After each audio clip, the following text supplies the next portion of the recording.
Bem-vindos ao podcast Como Colocar as Questões Certas, um podcast sobre dados no mundo da gestão. O meu nome é Fernando Matos, eu hoje tenho aqui comigo o Ricardo Chaves. O Ricardo é um especialista em pagamentos digitais, um homem que tem trabalhado muito nas áreas de inteligência artificial e dados. Curiosamente, estudou Direito, o que é uma curiosidade, já lá vamos. É diretor executivo do Centro de Excelência da Inteligência Artificial do Banco BPI, passou por McKinsey, CIBS, agora no BPI. É um prazer ter-te aqui connosco. Obrigado por teres aceito o nosso desafio. Deixa-me perguntar-te como é que os dados entraram na tua vida e como é que um homem que estudou a lei vem parar a este mundo. Muito obrigado pelo convite, é sempre um prazer estar contigo e sempre um prazer ter este tipo de conversas. De facto, eu comecei por estudar Direito por influência familiar. Eu queria tirar Engenharia Física e o meu pai é advogado e exerceu alguma influência sobre mim. Acabou por me convencer a ir para Direito. E ia quase começar a carreira académica em Direito quando cheguei à conclusão que estava totalmente saturado do Direito. E nessa altura optei por seguir carreira na gestão. Primeiro na Banca de Investimento e Ministério das Finanças, onde eu já tinha trabalhado como aluno num grupo de professores a rever o enquadramento orçamental, e depois no meio disto entrei na McKinsey um pouco mais tarde, foi onde eu estive mais tempo, e na McKinsey sempre trabalhei muito próximo de Analytics. Talvez por vir de Direito havia sempre a dúvida se eu tinha alguma capacidade para me aguentar em ambientes que fossem analiticamente desafiantes. Então eu estava muito ligado a pricing, segmentação, tudo sempre em marketing and sales, e é aí que surge e é nessa altura, em 2015, 14, que começa a aparecer o Machine Learning e surge um hub em Madrid dedicado apenas a Machine Learning e Advanced Analytics, e foi aí que eu me juntei. E depois na CIBS também tive a oportunidade, tinha várias áreas, mas uma delas era a área de antifraude, e onde tivemos a oportunidade também de fazer uma transformação de uma área que funcionava fundamentalmente com regras e com uma operativa muito old school para uma operação que nós chamamos AI First, em que os modelos de Machine Learning entravam sempre em primeiro lugar. Foi um desafio muito interessante e que reduziu a fraude em quase 70% nos pagamentos online. Uhum. E depois tive este desafio de me juntar ao BPI com uma ambição aí enorme de fazer da inteligência artificial um motor de transformação do banco como um todo. E eu confesso que perante esse desafio não podia dizer que não, porque eu acredito mesmo que a inteligência artificial deve ser enquadrada enquanto motor de transformação, e era a primeira vez que tinha essa oportunidade assim tão vasta, numa organização que eu admirava muito, e aqui estou. Muito bem, olha, super interessante. Se calhar começando pela primeira questão, há um tema que eu tenho vindo a enfatizar, enfim, nos últimos anos, e já me deverás ter ouvido falar sobre isso, que é colocar as questões certas, o que, enfim, poderia não ser tão evidente para alguns, que é que isso tem a ver com a área de Data Science. Hoje, se calhar, é mais evidente para quem usa o ChatGPT, e se não colocar a questão certa, muito provavelmente a resposta não virá mais adequada. O que é que eu gostaria de colocar? Exemplos, ou um exemplo em que claramente ter definido bem o problema, ou ter colocado a questão certa aos dados, ou enfim, o projeto que estavam a fazer nesta área, tenha feito verdadeiramente a diferença. Consegues partilhar um...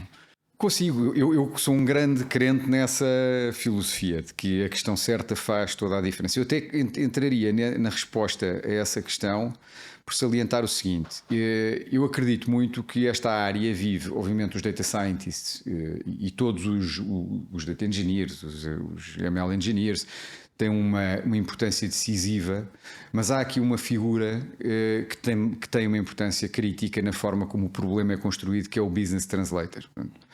Podem-lhe dar vários nomes, eu gosto deste, porque eu realmente acho que a componente de tradução para o negócio é muito importante, e eu acho que o tema das perguntas certas começa logo do lado do negócio. E dou aqui um exemplo: um modelo preditivo que seja afinado, modelo clássico, indiferente um pouco o algoritmo que estejamos a usar, portanto qualquer gradient boosting, random forest, é um pouco é muito mais relevante entender o problema do negócio que está por trás. Um modelo preditivo desses, quando é afinado para gerir churn ou gerir, por exemplo, propensão à venda, a pergunta que se faz tem de ser muito diferente. Porquê?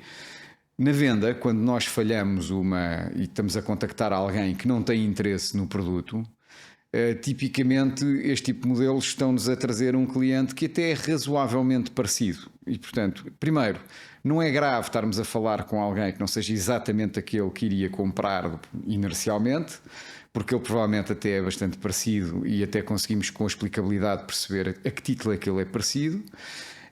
E porque tipicamente quando nós montamos uma operação de venda, estamos a colocar, é mais uma gestão de um business case, ou seja, até que ponto é que se justifica investirmos recursos de vendedores, não é? Até ao nível de precisão que nós estamos a conseguir com o modelo.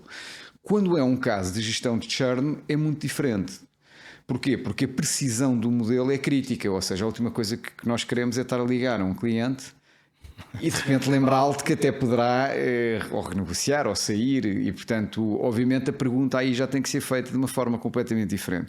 Mas não tem a ver só com temas puros de negócio. Outro exemplo, tecnologia. Nós, quando fazemos um modelo, temos que pensar que tipo de operativo é que ele vai servir no banco. Por exemplo, se é um modelo que detecta, isto é uma opção que eu estou aqui a tentar trazer sempre casos reais, que já trabalhei, um modelo para detectar fraude nos primeiros 90 dias de um seguro, por exemplo, que é uma coisa que eu não sabia até trabalhar nesse caso de uso, que existe efetivamente. Pessoas que no fundo fazem o seguro, mas já tiveram o sinistro e depois nos primeiros 90 dias declaram o sinistro e tentam, e isso é um custo grande para a seguradora. Os data scientists estavam a trabalhar neste caso, tinham uma tendência enorme para usar todo o histórico da seguradora, quantos mais dados melhor, para ser altamente preciso. Mas a pergunta não era essa. Porquê? Porque a detecção que se vai fazer é feita no onboarding digital do cliente. O onboarding digital não pode viver com uma introdução de 50 dados. Portanto, há claramente aqui um trade-off que tem que ser gerido entre o onboarding ter sucesso. Portanto, primeiro temos que ter clientes e depois é que temos que fazer a gestão de antifraude dos clientes fraudulentos. Claro. E portanto a pergunta certa aí também era qual era o equilíbrio. E um último caso, pronto, para dar um que seja mais estritamente científico e de modelização. E o caso da fraude, houve uma discussão muito intensa quando nós começámos a trabalhar a fraude, se devemos ter um modelo ou dois modelos. E porquê? Porque na fraude atua-se de duas maneiras. Uma é bloqueando transações, a outra é alertando as áreas de operações que vão fazer uma investigação mais profunda àquele cliente, ou àquela transacionalidade. E a discussão era se devíamos ter um modelo especializado em bloquear e que está afinado para uma percentagem de falsos positivos muito, muito baixa, e que muitas vezes é um modelo que fica totalmente desbalanceado. Ou seja, ele é muito bom para aqueles primeiros 10% de bloqueio, é péssimo para tudo o resto, fica completamente desbalanceado. Ou então ter um único modelo que fazia bloqueio e alertas. Neste caso optámos por ter dois, revelou-se ser a melhor solução. Mas também nesses casos é preciso fazer muito trial and error, diria eu. Ou seja, raramente estes problemas são arbitrados conceptualmente à cabeça. É preciso testar, às vezes temos que seguir duas abordagens, temos que pôr as equipas confortáveis com isso. Os dados arbitram. Eu digo muitas vezes isto quando estamos a ter sessões de problem solving. Não tenho opinião. Acho as duas formulações do problema parecem-me razoavelmente boas, e agora deveríamos fazer duas avenidas e os dados arbitram no fim. Isso, percebo. O tema da propensão é um tema, enfim, já vem de algum tempo, ainda não se falava tanto em AI e até em data science, e já se falava em mudar um bocadinho o paradigma de vamos ver quem tem propensão para comprar e se calhar personalizar um bocadinho mais e dizer vamos olhar para a nossa carteira toda e qual é que é a propensão que cada um tem para comprar o quê? No fundo, aqueles next likely product ou next best action. Portanto, para não ficar ninguém de fora, porque tipicamente eram sempre os mesmos clientes a serem alvo de campanhas e depois havia uns que nunca recebiam nada. E, portanto, aí é um dos exemplos de se ter mudado a pergunta e ter conseguido resultados muito interessantes. Eu sei que vocês... Desculpa interromper, mas só porque há aqui um tema... Esse tema gera muitas vezes um misto de sentimentos nas pessoas, porque as pessoas acham que ao utilizarmos propensão com a inteligência artificial, que é bastante, tem uma capacidade de detecção muito grande, que estamos no fundo a, entre aspas, robotizar a maneira como endereçamos o cliente. E eu tenho uma opinião, mas totalmente contrária a isso. Nem consigo entender esse argumento, porque quase todas as empresas, quando vendem, seja um banco ou outra coisa qualquer, quando não têm informação sobre o cliente, o que fazem é empurrar venda, empurrar mesmo, ou seja, vamos lá chateá-lo às vezes que forem precisas até ele eventualmente nos querer comprar.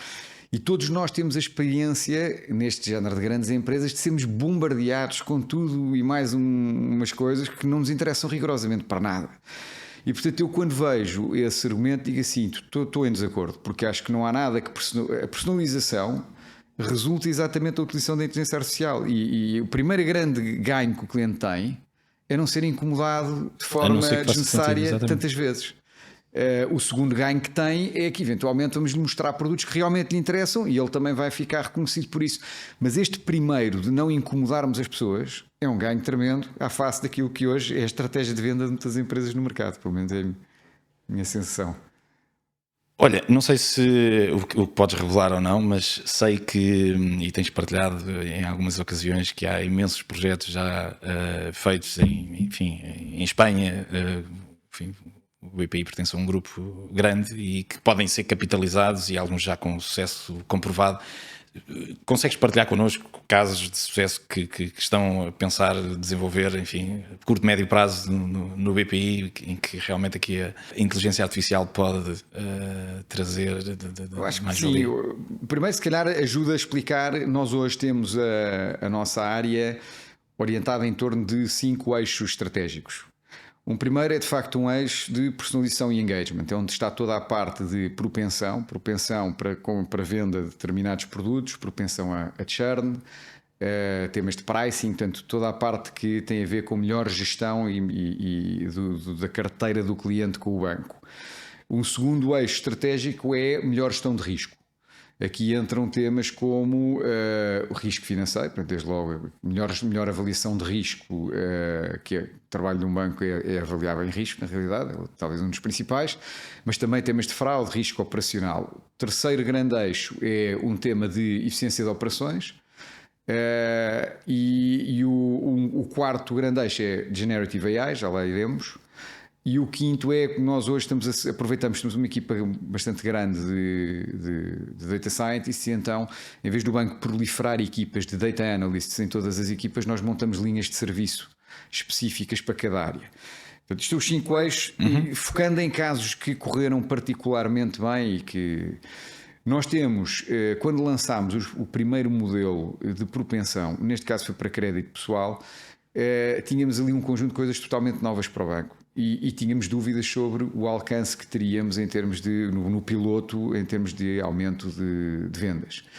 A primeira mudança que fizemos foi, de repente, em vez de os comerciais receberem um lead que é baseado num trigger qualquer e que, portanto, eles percebem muito bem o que é que ali está, embora depois ele tenha pouca eficácia comercial, nós passámos a entregar um scoring e explicabilidade, ou seja, eles tinham que ver os fatores que estavam a justificar porque é que aquele cliente tinha alta propensão, cada cliente tinha fatores diferentes, tivemos que explicar o conceito, criámos um argumentário específico comercial, cá está a vertente Business Translation, para cada fator, portanto isto implicava uma mudança de operativa comercial grande.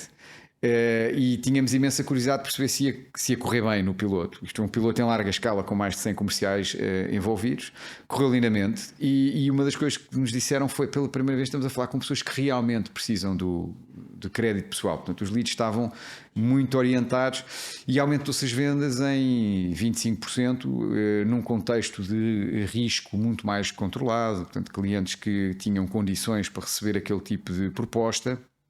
E, portanto, foi um caso de sucesso que levou a que o tema da propensão entrasse em grande para todos os outros produtos. Okay? Então vamos expandir isto para todo o lado. No lado do risco, outro caso que funcionou muito bem, portanto naquele segundo eixo estratégico, montámos agora recentemente um Early Warning System, também capitalizando na experiência do CaixaBank, mas com alguns toques aportuguesados.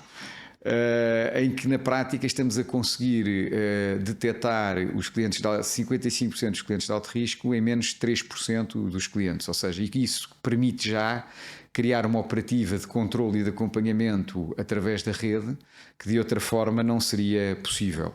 E com isso também temos ganho aqui a confiança de que podemos gerir risco de uma forma completamente diferente utilizando machine learning. Na parte de operações, estamos a olhar muito para Document AI, como tu conheces bem esse caminho, e estamos muito entusiasmados com o nível de precisão que estamos a tirar da leitura dos documentos. Não é só, portanto, eu acho que há aqui nessa área duas maneiras de olhar. Acho que o Document AI para nós, na parte de operações, é possivelmente a tecnologia core que estamos a tentar dominar, estamos a tentar perceber qual é a infraestrutura que nos permite escalar e qual é a estrutura de modelos que nos permite transformar processos com grande impacto. O que é que nós vemos? A banca é uma área documental e eu acho que ainda assim vai continuar a ser, ou seja, vai tender a ser menos, com a lógica de haver identidades digitais e no fundo acessos a servos de dados e documentos de forma puramente digital, mas enquanto é híbrida há documentos. E aqui muitas vezes o truque está em conseguir servir estas zonas híbridas com uns ganhos de eficiência suficientemente grandes para transformar processos. E portanto nós acreditamos que no futuro um processo de subscrição de um crédito se calhar vai passar por partilharem com o banco, o cliente, um conjunto de documentos que são obrigatórios, mas realmente depois não ter que fazer praticamente mais nada. Não ter que andar a preencher formulários, não ter...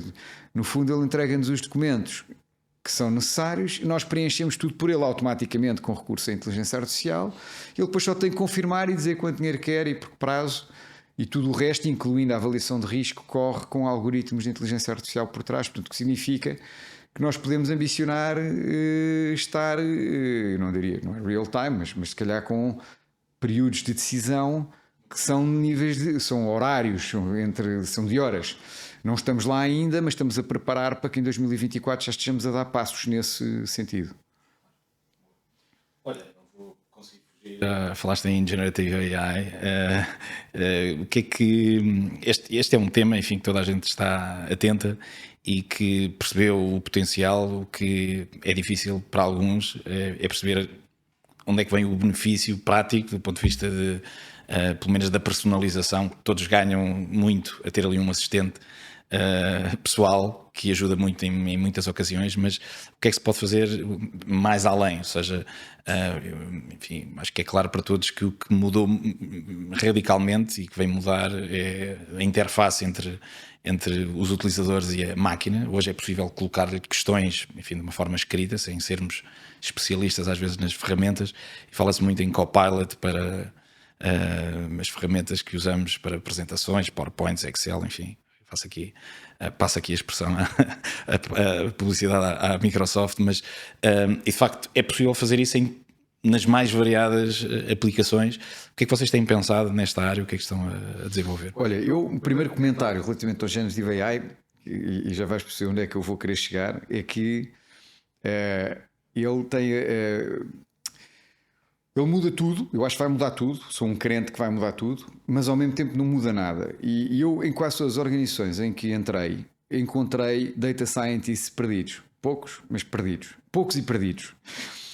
Significando isto que estas organizações achavam que estavam já com... já demos os primeiros passos em inteligência artificial. De regra geral, eram os data scientists, estavam perdidos a fazer umas coisas meio irrelevantes e tipo pessoas preparadas, mas que estavam totalmente desenquadradas. Generative AI cria a sensação de que agora é simplicíssimo. Perguntamos ao GPT e ele faz, pronto, resolve-nos tudo. E aquele sonho do ser humano estar na praia a produzir, parece que aconteceu. Eu acho que ele muda tudo porque a capacidade que estes modelos têm aplicados a um conjunto de casos de uso, e já lá vou a alguns, é transformacional a um patamar que nós raramente vimos acontecer. Eu, pelo menos nos meus 20 anos de carreira, não vi muitas vezes, se calhar não vi até, mas a construção do caso de uso continua a ser brutalmente exigente e vai continuar a dar o mesmo trabalho aos gestores construir esses casos de uso. Um exemplo, primeiro, eu acho que o que está a ser discutido na banca é como é que estas ferramentas aparecem e qual o grau de segurança em temas como proteção de dados e tudo mais, em que a banca, como setor muito escrutinado, tem que cumprir em toda a linha. Portanto, eu acho que a primeira dúvida é perceber como é que esta infraestrutura vai ser utilizada. Eu acho que há respostas já hoje para garantir que é utilizada, garantindo segurança da utilização e privacidade dos dados, mas é algo que está a ser trabalhado para ficar à prova de regulador, digamos assim. Isso é um caminho que se começou agora, que não está ainda terminado. Agora, casos de uso impressionantes. Desenvolvimento de software. Não há banco que não tenha um problema enorme no core bancário, porque tem tecnologias e linguagens de programação que estão completamente... Onde é que se arranja um programador de COBOL? Coisas que... E, no entanto, com este tipo de modelos generativos é possível fazer tradução de linguagens de programação, catalogação de programação antiga, que seria um verdadeiro inferno catalogar, se é que seria possível alocar recursos para aquilo. Claro. E, portanto, o ganho... Eu tenho visto aqui vários exemplos já reais de developers que estão a trabalhar com modelos generativos, é incrível. Ou seja, traz outro tipo de desafios às organizações e à sociedade. É que, na realidade, hoje um developer sénior se calhar não precisa de developers júniores. Consegue, com modelos generativos, ser mais produtivo do que com uma estrutura de developers júniores. Mas nós, a prazo, temos que continuar a desenvolver os developers júniores para se tornarem um dia séniores. Portanto, isto tem aqui também... E isso é tudo desafios de caso de uso. Ou seja, não é só o tema da tecnologia. Como é que nós pensamos isto para ter impacto e depois continuar a ter impacto? Não é ter impacto durante 4 ou 5 anos e depois deixou de ter impacto porque já não há developers séniores. Deixámos de os produzir. Acho que na parte de produção de conteúdos é outra vez extraordinário o que se consegue fazer. Produção de textos, otimização de textos para Search Engine Optimization. Realmente, com uma equipa muito pequena, consegue-se fazer ali uma fábrica de coisas de altíssima qualidade. Acho que todo o trabalho que implique bots, então nem toda a parte conversacional, isto abriu um caminho.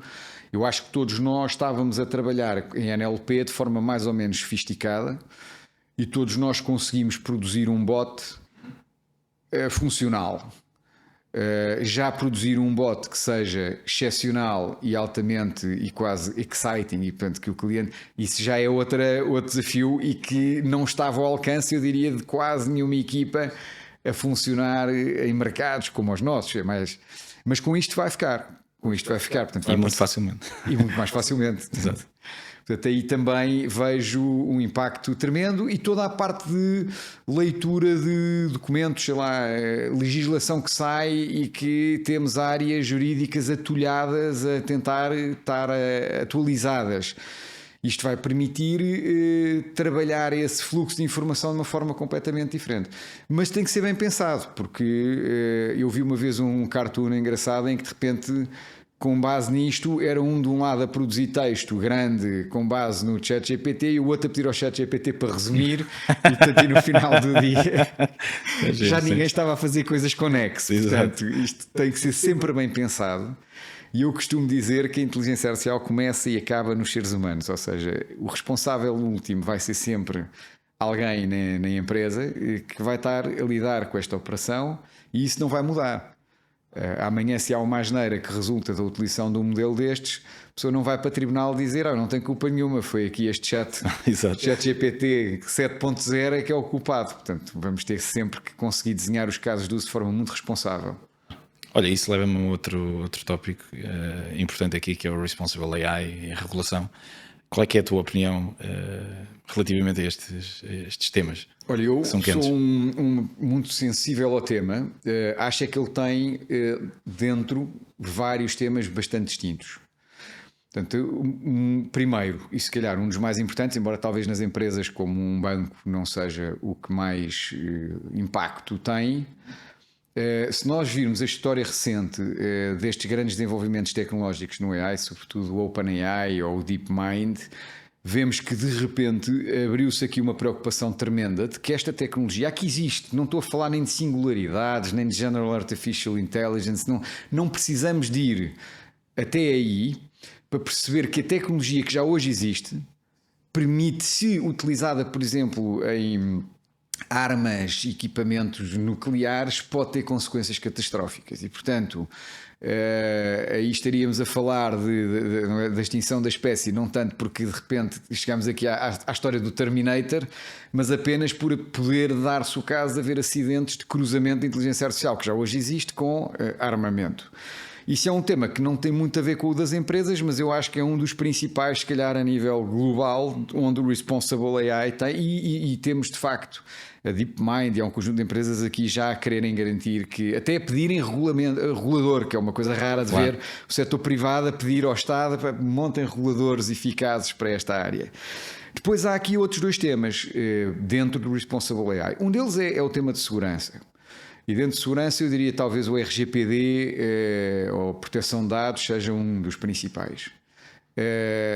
Não é por acaso que agora no tema generativo uma das discussões que se está a ter é se o ChatGPT foi ou não treinado com scraping na internet e que medida é que isso depois é coerente com tudo aquilo que nós estamos a dizer relativamente à proteção de dados, e tem realmente que se encontrar aqui um esquema que seja coerente e que assegure a proteção de dados. Depois há aqui um terceiro tema que eu acho muito interessante, é dos mais interessantes, mas aí tendo a discordar de alguma opinião dominante, que é tudo o que tem a ver com fairness, bias dos modelos. Ou seja, eu acho que é importantíssimo os modelos assegurarem e cuidar de não terem bias e tudo mais. Só não acho que isso tenha surgido com AI. Isso existia um modelo, vamos lá ver, um modelo de análise de risco multiregressivo, tradicional, que todos os bancos usam neste momento. Aliás, são os modelos que estão regulatoriamente aceitos. Já é altamente bias. É totalmente biased e mais, não tem qualquer maneira de não ser, porque matematicamente ele não há mecanismos de mas dizem, mas ele é totalmente explicável, é totalmente linear e nessa medida não é biased, ele não está bem, é verdade, mas a verdade é que mas ele é biased e não é ao mesmo tempo, ele não é matematicamente, o que deixa o regulador sossegado, mas ele é totalmente biased sociologicamente, por exemplo, não deixa de ser. Quando se utiliza modelos de machine learning, por um lado também é verdade, sejamos aqui claros, que esse bias pode aumentar, porque o modelo é não linear e portanto consegue agravar alguns dos bias, mas também é verdade que muita da luta contra esse enviesamento é muito mais fácil de fazer. Eu vou dar um exemplo concreto. Isto era lead data scientist de um fundo de venture capital, e ele estava a dizer, nós não temos aqui as zonas da sociedade têm poucos empreendedores, pouca exposição, mas nós conseguimos, utilizando técnicas de tratamento de dados de inteligência artificial, recriar distribuições de dados onde não havia. Imaginemos que eu em determinada zona problemática só tive 3 candidatos historicamente em 20 anos. Mas eles conseguiam recriar distribuições para essas zonas que permitiam que o modelo deixasse de ser biased quando estávamos a falar de uma zona qualquer problemática em que os candidatos tinham muito menos histórico. Isto é possível com a inteligência artificial, não é possível com outro tipo de modelos. Eu vi uma vez uma imagem muito engraçada, penso que foi a AWS que estava a mostrar isso numa convenção, que era nós estamos muito mais atentos ao tema. E a fotografia era de uma criança que queria entrar num daqueles escorregas de água. E o escorrega tinha lá aquela coisa da altura limite, a altura mínima 1,40 m e ele tinha 1,39 m e estava a chorar. O bias sempre existiu, ou seja, nós temos um conjunto enorme de decisões na sociedade que alguém tomou, não necessariamente todas altamente documentadas contra a estatística ou probabilidades ou o que seja. Portanto, eu acho que o tema é importantíssimo, é ótimo termos hoje mais técnicas para o trabalhar e estamos todos sensibilizados para isso. Já quando dizem que isto começou com a inteligência artificial, acho que antes pelo contrário. Há imensos bias que estão aí espalhados nas decisões das empresas e que nós hoje conseguimos com a inteligência artificial tentar desconstruí-los e combatê-los. Antigamente não tínhamos ferramentas para isso. Claro. Olha, às vezes alguns gestores tendem a ter mais dificuldade de tomar decisões, às vezes de avançar com alguns projetos nestas áreas, porque o resultado final nem sempre é tão evidente. Ou seja, quando nós vamos desenvolver um portal web ou uma solução de desenvolvimento de software, no final há um resultado, mais bonito, mais feio, mais à direita, mais à esquerda, sai sempre qualquer coisa. E nestas áreas muitas vezes nós estamos a fazer investigação, desenvolvimento de investigação, e o resultado às vezes não é bem aquilo que nós queremos. Consegues partilhar alguns casos, enfim, menos positivos, também é interessante, às vezes inspirar outros a não fazer projetos que não tenham corrido tão bem como aquilo que era. Consigo, olha, recente. Nós temos produtos não financeiros no banco e tivemos havia ali uma hipótese de ajudarmos uma equipa que ia lançar umas campanhas. E nós tivemos uma discussão interna. São áreas normalmente onde há muito menos dados. Então, para mim, onde fico sempre mais nervoso é onde nós partimos de zonas em que não há histórico. E como sabemos, isto é Big Data. Quando há histórico, há sempre caminhos que acabam por correr bem. Quando há menos, é mais difícil.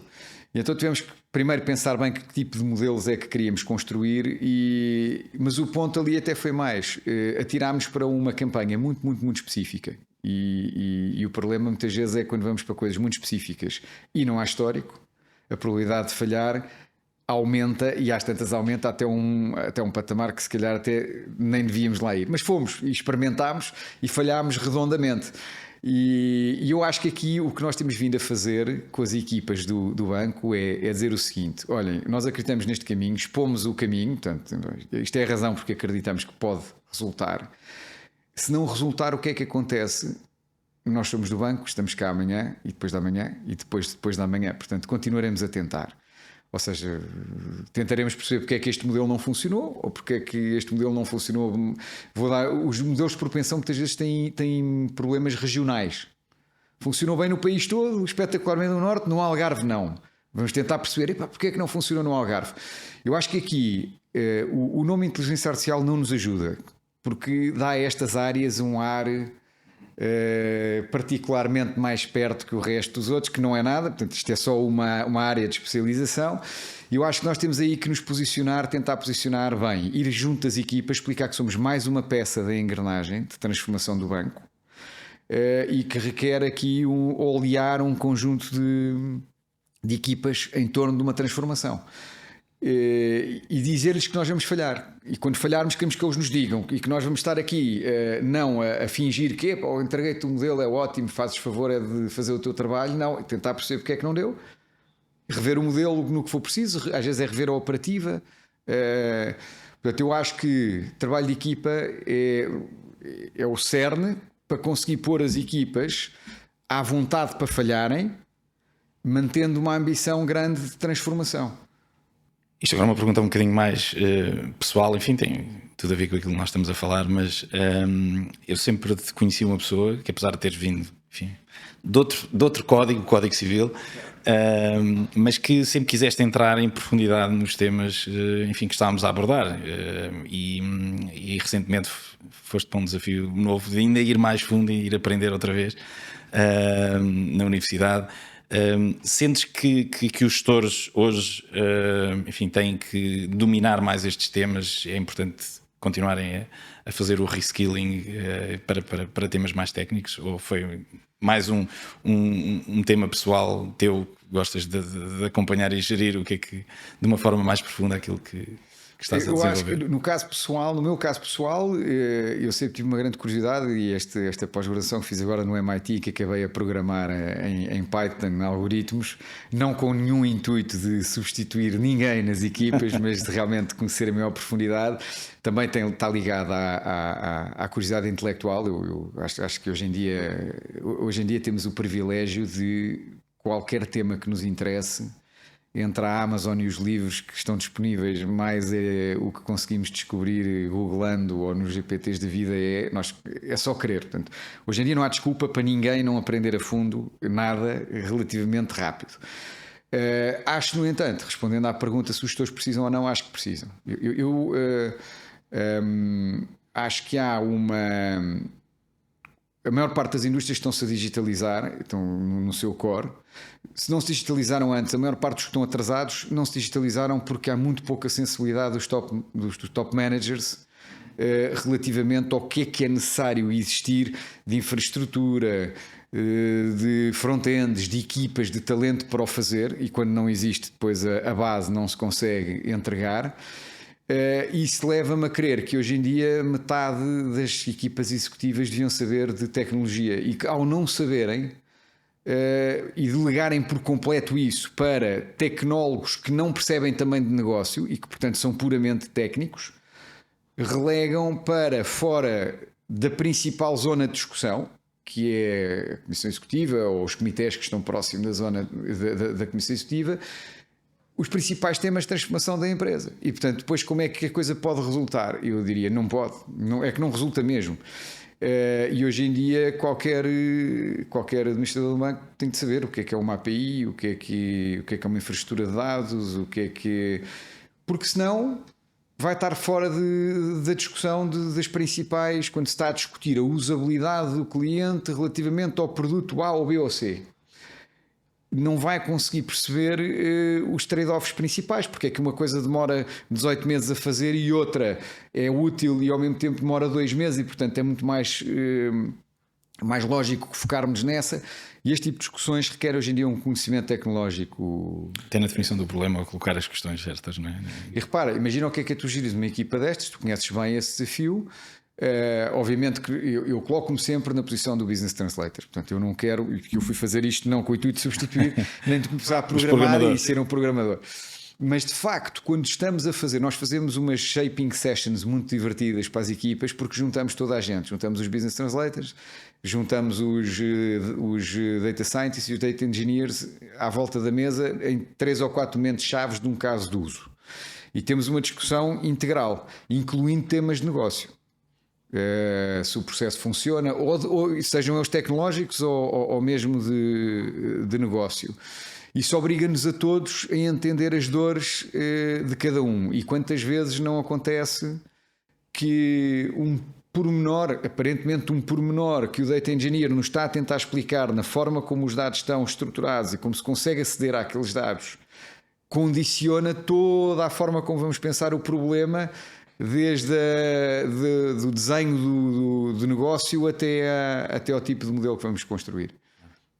Olha, falaste em Data Engineering e leva-me aqui a um tópico. Eu confesso que em 2010, 2009 talvez, nós começámos, se calhar até antes, a trabalhar em cloud e super felizes na altura porque apesar de sermos todos de IT, aquilo que nós fazíamos era desenvolver modelos e portanto cada vez que era para instalar um servidor ou fazer uma coisa qualquer do género era uma dor de cabeça e de repente aparece a cloud, está ali disponível, é só usar, super simples porque também não havia muitas funcionalidades e hoje, portanto na verdade nós tínhamos que contratar alguém de infraestrutura para nos vir ajudar porque não conseguíamos fazer esses temas mais técnicos e hoje com todos os serviços que existem disponíveis e todas as possibilidades e multi-cloud, etc., começa a ser também cada vez mais complexo. Portanto, aquela simplicidade passou a ser ainda mais complexa do que existia na altura e hoje os data engineers têm um papel importante.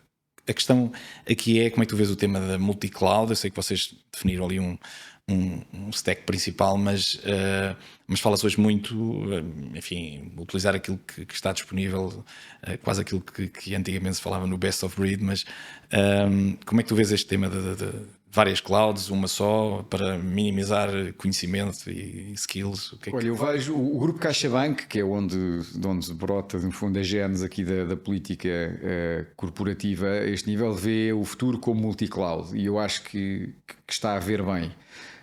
Multi-cloud implica, por um lado, que há aqui um acervo de dados central que tem que estar muito bem estruturado para poder comunicar em tempo real ou quase real com várias clouds. E portanto, eu acho que esse é logo o primeiro grande desafio. Quantas empresas em Portugal têm uma estrutura de dados totalmente rastreada e conhecida e catalogada porque quando nós falamos da cloud há aqui uns passos sempre anteriores à cloud que tornam a cloud uma coisa impactante ou com muita dificuldade de entrar no negócio. Portanto, eu acho multi-cloud com uma estrutura de dados centralizada pronta para interagir em tempo real com as diferentes clouds. Isto aqui, por trás disto está várias preocupações. Eu acho que as clouds estão a trazer uma capacidade de escalamento que não tem paralelo com aquilo que nós conseguiríamos estar a fazer com a infraestrutura do banco. Mas, por outro lado, também nos vão expor a prazo a algumas pressões competitivas, como seja, nós não temos muitas clouds disponíveis no mercado, há 3 que são as principais. Temos Google, temos Azure, temos AWS. Isto pode se tornar um oligopólio amanhã. Portanto, nós temos que ter aqui sempre um cuidado, que é garantir que preservamos o poder de fazer coisas fora, e com isso conseguimos ir otimizando o que é eficiente ter na cloud e o que é que deveria estar on-premises. Por exemplo, quando nós falámos há pouco dos bots e dos generativos, eu calculo que tenhas visto, houve aí um mail que saiu da Google e parece que o New York Times atestava que o mail era verdadeiro, e era um tipo da Google que dizia: eu acho que a prazo nós não temos aqui uma vantagem competitiva suficientemente forte, porque os LLMs que já estão hoje cá fora em open source, quando houver o conhecimento de como ajustá-los à realidade dos bots e companhia de cada empresa, e não só, o on-premises vai vingar outra vez, porque vai ser mais eficiente e mais barato fazer a coisa do lado. Eu acho que esse movimento é que é um movimento interessante, que é, eu gosto imenso da cloud como o caminho de escalar em primeira derivada. Por exemplo, Document AI. Estamos a olhar com a Google para um conjunto de funcionalidades e provavelmente aquilo vai nos permitir chegar muito longe, muito mais rápido. E à face daquilo que é um ponto de partida de processos que têm imensas ineficiências, seguramente vai compensar. Agora, tu dizes, mas no momento em que fizeres essa transformação, se calhar daqui a 2, 3 anos olhas para o resultado, já estás contente, já poupaste aquela primeira grande parte de custos, e agora queres a segunda. E essa segunda, se calhar, já vai passar por dizer: olhem, uma parte é na cloud, outra parte é on-premises. Porquê? Porque a cloud aqui também às vezes é mais caro, e não precisamos dos modelos mais sofisticados para determinadas situações mais simples. Portanto, eu acho que a cloud é uma solução fantástica para escalar, e vai continuar a ser uma parte muito forte da solução. Depois há aqui um tema que é incontornável, é que hoje, quando olhamos para a R&D nesta área, ele está concentrado como nunca esteve em 10 empresas no mundo, e uma parte grande delas são as da cloud. O que significa que, se nós, se calhar, há 10, 15 anos, entre as universidades e as grandes empresas dos mercados não o americano tinham alguma condição para tentar estar ali na vanguarda, e hoje em dia se calhar é mais difícil, porque a vanguarda está muito concentrada em 3 ou 4 sítios no mundo. A vantagem que tem é que depois aparecem os chat GPTs da vida, ou seja, nós beneficiamos da vanguarda mais numa ótica de utilizadores e menos numa ótica de criadores, e portanto há de ser sempre aqui um equilíbrio. Um equilíbrio, exatamente, essa é a palavra certa. Olha, isto, enfim, não é só na banca. Acho que a nossa sociedade, o nosso mundo está a mudar muito rapidamente, e, enfim, hoje diz-se que a inteligência generativa é uma revolução, se calhar com um impacto maior do que os telemóveis e do que a internet. O que te queria perguntar é como é que tu vês a banca, que tendências é que tu vês, alterações, novos produtos. Há aqui um desafio grande que os bancos enfrentam neste momento, enfim, alguns cada vez mais digitais e a fecharem agências, ou pelo menos algumas. Que tendências é que tu vês na banca, e qual é que é o papel da AI nesse? É um tema interessante. Primeiro ponto que eu gostava de realçar: aqui há 15 anos começou-se a vaticinar o fim dos bancos. Quem leia coisas escritas nessa época, e eu acho que os bancos são entidades com bastantes provas de resiliência ao longo de muitos anos. Eu acho que o primeiro fenómeno que eu acho interessante é que eu acho que nós estamos a poucos anos de perceber que aquilo que se passou nos mercados financeiros, entraram as fintechs entraram bem, aumentaram a concorrência, e as fintechs têm uma coisa muito interessante, que é: pegam normalmente num problema, tentam resolvê-lo da melhor maneira possível, levam ao extremo. A Revolut, quando faz soluções para travelers, a Klarna, quando é para fracionar pagamentos nos pontos de compra digitais, mas são muitas vezes monoliners, ou seja, só trabalham numa pequenina franja de coisas, Em muitos países, portanto, são muito grandes, não por serem enormes em cada país, mas por estarem em muitos países ao mesmo tempo, têm modelos muito digitalizados e, portanto, são alavancáveis para uma expansão internacional. Mas por trás disso estava sempre a ideia de que eles começavam a puxar o cliente por uma ponta e depois aos bocadinhos iriam puxar o cliente por outras pontas e acabariam a servir o cliente como um todo. Não temos visto isso acontecer, ou seja, a expansão dessas entidades de pagamento, que eu já seguia quando estava no mundo só dos pagamentos, para bancos universais em quem os clientes que confiam para colocar todo o seu dinheiro, todas as suas poupanças, portanto, toda a sua vida financeira, não tem acontecido à velocidade que há 15 anos atrás se previa. Por outro lado, os bancos o que é que têm vindo a fazer? E eu acho que muito bem, interpretaram melhor o que é o papel da inovação na banca. Ninguém pede a um banco que seja uma Apple, que esteja constantemente a reinventar todo o setor.